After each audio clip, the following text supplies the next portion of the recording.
Okay, so I've got Bridget Jackson from Equal X. We're having our second topic because this is just such a far-reaching conversation. Yeah.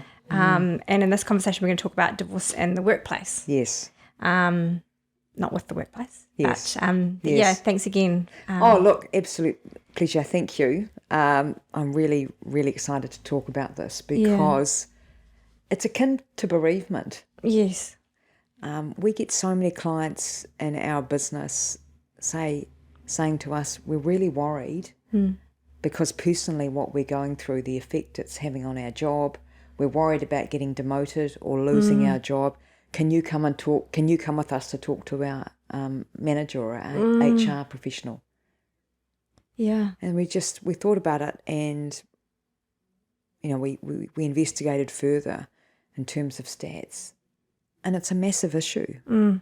There is no policy in New Zealand for divorce and separation. But as I said before, bereavement, Yes. going through divorce and separation is like someone dying, Yes. but they're still there. Yes. It really is akin to that. Yes.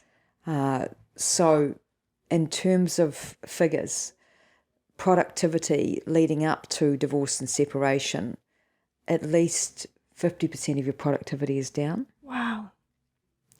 Let alone the presentism.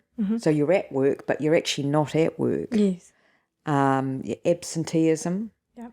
Work colleagues having to pick up the slack. You potentially having to leave your job if you're in the office because you have to move to a different location, or you've got to pick up children before school, after school. Yeah. Responsibilities change. You may have to go part-time. All of those factors. Yeah. And, on average, it costs an employer about $100,000 per year per employee Wow. going through divorce and separation. Wow. Wow, yeah. And I think, because divorce can go over such an extended period, it's not just necessarily a case of, right, we're separating and it's done and we'll get back on the, it can be absolutely not. On average, even a amicable divorce, it can take people about 3 years to get through the process. Wow. If you're not the initiator of the separation, for example, you're going, in terms of the grief process, you're going to be in denial about it. I liken it to a running race. So if you've been the initiator of the divorce, you've run the running race, you've passed the finish line. Yeah. But if you're not the initiator, yeah. you're at the start of the race. You haven't even started it. Yeah. Denial. Yep. Being able to accept it, being able to shift that actually your relationship has moved to a different relationship, not an intimate one anymore. Yep. Telling other people. The overwhelm. Because it's like a job getting separated. Yes. In terms of what we do in our business is we hold people's hand, we're their thinking partner as they go through the process. For us, we focus on the 5 pillars of legal, parenting, financial, wellbeing and career, helping people make the best decisions that they can make, avoiding the mistakes and the pitfalls that so many people make through the process. I've lost count of how many people have said to me, I wish I had one of those. I wish I had a divorce coach when I was going through divorce and separation. Yeah. For us, it's about separating with dignity. So we can have the facilitated conversations or the mediations and help them through any issues pertaining to their care of the children and relationship property and draw up a memorandum of understanding, send it to the respective partners, and they can get that certified by their independent legal advisors once they've had their legal advice that they need. Because we're not people's counsellors, therapists, accountants or legal advisors. Yeah. That's not our areas that we do. No. And I guess, yeah, you mentioned that it's akin to a bereavement. And absolutely. When people are super emotional, I guess, and I've seen that as being a child of a divorcing Child of divorce, yeah. Parents, having somebody who's going to provide that clarity in that time so that people are making smart choices or slowing the process down or speeding it up as would, as appropriate. Yeah, absolutely. In terms of focusing on their specific scenario, and I think that this is their story in their life, and we don't advise, we just guide you. In terms of what if you walk down this path, and then look at it from walking down this path. What does that look like for you, in all aspects. We prepare them to go to the lawyer, and what I really love is that people, we really should be taking shares in tissues, because they all arrive naturally. Upset, not being able to manage their emotions. And by the end of the process, if children are involved, they've got a really effective co-parenting relationship. The children have got clarity and stability and feeling supported. They've had a fair settlement, and they know what their future and new beginnings holds. That's really important. It's divorcing well. Yeah. And saving time, saving money. Yeah. And lessening the emotional toll on everybody. And so we've got two lives, really. We've got our domestic life, but we've got our professional life. We spend 40, 50, 60 hours a week at work. And how can you not? Yeah. How can your personal life not spill over into your work life? Yeah. Because at the end of the day, you actually spend more time with the people that you work with than you do at home, really. You do, yeah. Yeah. And so I guess, you need to find a way of navigating through this so that you can still be effective at work. And absolutely. And there can be, particularly health and safety issues if you're not able to keep your, eye on the ball. Because in dealing with one of the most stressful things in your life, 100% is going to have an impact on you. Yes. And if you're having to pass off some of your work to one of your colleagues, that's impacting them. Yes. And that's impacting the bottom line, yes. In terms of the company's revenues. And so how do you support someone if you know that's happening for them? Well, we have developed products, so a successful separation platform. Happy to show you it, actually. Yeah. And it works across all those pillars that we were just talking about before. And with that, they can either do that DIY, they can also have some light touch coaching or the full-on coaching.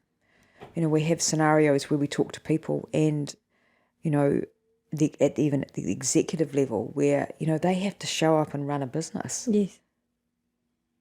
But when they get a break, they go and sit in their car and just cry or fall asleep. Put on this happy face, all is good. Yeah. But underneath is a different, a whole different kettle of fish. John Kerwin from Groove, there was a stat that is really mind-blowing. I actually think it's more, mentioned that 70% of the world are in burnout. I think it's more. Particularly in the current environment that we're in. Yes. Yes, it's prolonged, isn't it? There's just one thing after another and you've just got to keep your head down and keeping on. But at some point, something's got to give. Absolutely. Yeah. Absolutely. And this comes back to there's a lot of people with long COVID issues. There's cancer is the highest killer in terms of, illnesses to get in New Zealand, All of these sort of things, the anxiety, the depression, the stress, PTSD, all of these things. Psychologists and counsellors are so busy. They are. We need more to deal. And once again, it's telling people that they're not alone, because a lot of people don't want to talk about this stuff because, I felt it myself. I was like, oh my God, I'm ending this marriage. Shit, I'm a failure. Yeah. Everyone feels like that. I'm splitting the family apart. Yeah. But not every relationship is going to last. And so how can we turn that round and make it a better and a more positive experience for people? We don't want you to have any regrets about going through the process. It's we want your child, Billy, when he's 25, to be saying to other people, my parents divorced with separated, divorced with dignity. Mm-hmm. You know, it hasn't put me off getting married or being in a relationship. Yes. You don't want to have any regrets about that. You don't want to be lying on your deathbed going, God, I regret my life. Yeah. Whether that's staying in a relationship that's not serving you well, mm-hmm. or whether that's, just not looking after yourself. Mm. You know, in terms of your well-being. It comes back to you can only control your own actions and behaviours, Yes. doesn't it? Yes. You know, Yeah. in terms of that. But, in terms of the workplace side of things, it's really imperative that employees are supported in this regard. Yeah. There's even policies for people to have time off because they're mourning the global woman. Yeah. I think that divorce and separation is a higher priority than that. Yeah. Well, in New Zealand now, 60% of the population is getting divorced or separated. Less people are getting married. More people are in de facto relationships. Yes. Property Relationship Act applies after 3 years. Mm-hmm. I mean, in America, the numbers are getting to at 67%. That's Wow. nearly 70% of relationships ending. Wow. Wow. That's huge. Yeah. Why are those numbers so high? Communication, as we've talked about, Yeah. is massive. Yeah. People give up too easily. Yeah. COVID, Yes. that increased the business by at least 30%. Wow. Yeah. Woman walk away syndrome, not putting up with this anymore, can't be bothered. Yeah. See ya. Yeah. The men are blindsided, Yeah. you know. Infidelity, Yeah. financial reasons, it's huge. There's a trend at the moment for people to still stay together for financial reasons. Yes. But that comes with a whole lot of rules and boundaries, particularly as it relates to third parties. Mm. You know, people not getting the help when they need it. Mm. Mm. One of the couples refusing to go to counselling. Mm-hmm. Head in the sand. Head in the sand. It's Yeah. not your problem, it's mine. Oh, nothing's wrong with me. Yeah. A lot of high conflict personalities coming out. Yeah. You know. You touched on COVID, and I can see it in the community around me. You know, there's still certainly a hangover of all of the side effects that we experienced there. Some people just haven't found their way back to normalcy after. Yep. You know, there are still some, you know, some ongoing issues for these people with whether it's mental well-being, whether it's alcohol dependency. Yep. And that would certainly feed through to the relationships. You were talking earlier that 6 years before a separation is when things start to break down. You know, so we're still in the midst of the fallout from the COVID stuff. Oh, it's an epidemic pandemic. Mm. You know, it really is. And coming back to the workplace, what we offer in terms of our solution means that people can actually end up not having to go to the HR team. Mm-hmm. Because some people don't want to. Some people Yeah. sit there in silence, particularly men, Yes. not wanting to talk to anyone about it. It's kind of a Kiwi thing though, isn't it? I'll just take it on the chin. It's mine to deal with, you know, I've got to Yeah. harden up and carry on. Yeah. I mean, you know, what I've seen lately, it's got worse. People actually on the brink of committing suicide, Mm. you know, in terms of going through this process because Yeah. it's so acrimonious, Yeah. you know. It's getting worse and worse. So if we can holistically support these people Yes. when they're in their workplaces, Yes. it can only be good for them as employees and also for the business Yes. as a whole Yeah. from a financial perspective, Yeah. you know. Yeah. Coming back to the investing in your staff, your intellectual capital, you want to keep your staff who are really good, you know.